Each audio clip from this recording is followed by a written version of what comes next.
The Al-Aqsa compound, one of the holiest sites on earth, also perhaps one of the most contentious places on earth. Let's untangle the why here.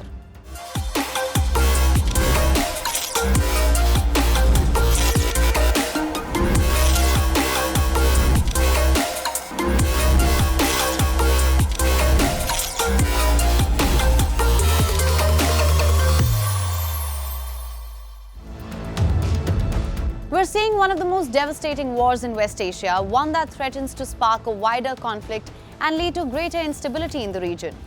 One that has caused death and suffering on both sides, one that has displaced millions of innocent Gazans. To understand the Israel-Palestine conflict, the Al-Aqsa compound is key. This is the compound that sits on elementally higher ground. The Jews call it the Temple Mount. The Muslims call it Al-Haram Al-Sharif or the Al-Aqsa Mosque compound.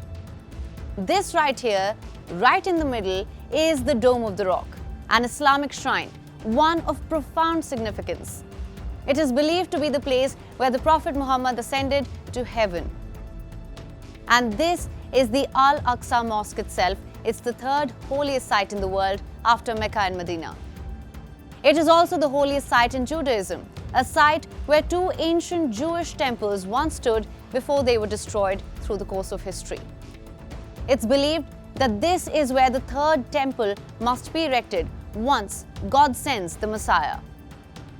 As per Jewish law, Jews cannot enter or pray inside the Temple Mount since it's the holiest, most pristine site on earth. So they offer their prayers outside at the Western Wall, considered to be a remnant of the Second Temple. In 1967, the year when Israel seized control of Gaza and the West Bank, that turned to be a pivotal moment. An agreement was struck to retain a Waqf to be in charge, an Islamic trust run by Jordan, which became the custodian of this holy site. But it's not as straightforward.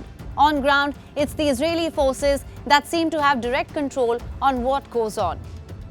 The Second Intifada led to some tectonic shifts. In extremely simplistic terms, the bone of contention is on who can go in to pray and who can visit.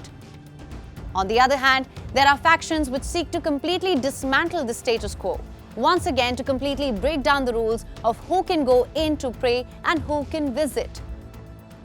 You may recall the uproar that Israel's Security Minister Itamar Ben-Gvir's visit sparked, a move seen as extremely provocative.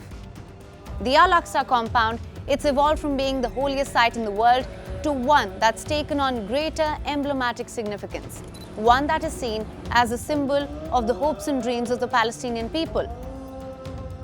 For them, it's a symbol of greater justice, and Israel's moves in control of the happenings at Al-Aqsa are seen as a direct correlation of the growing settlements and the slow and steady erosion of the rights of the Palestinian people.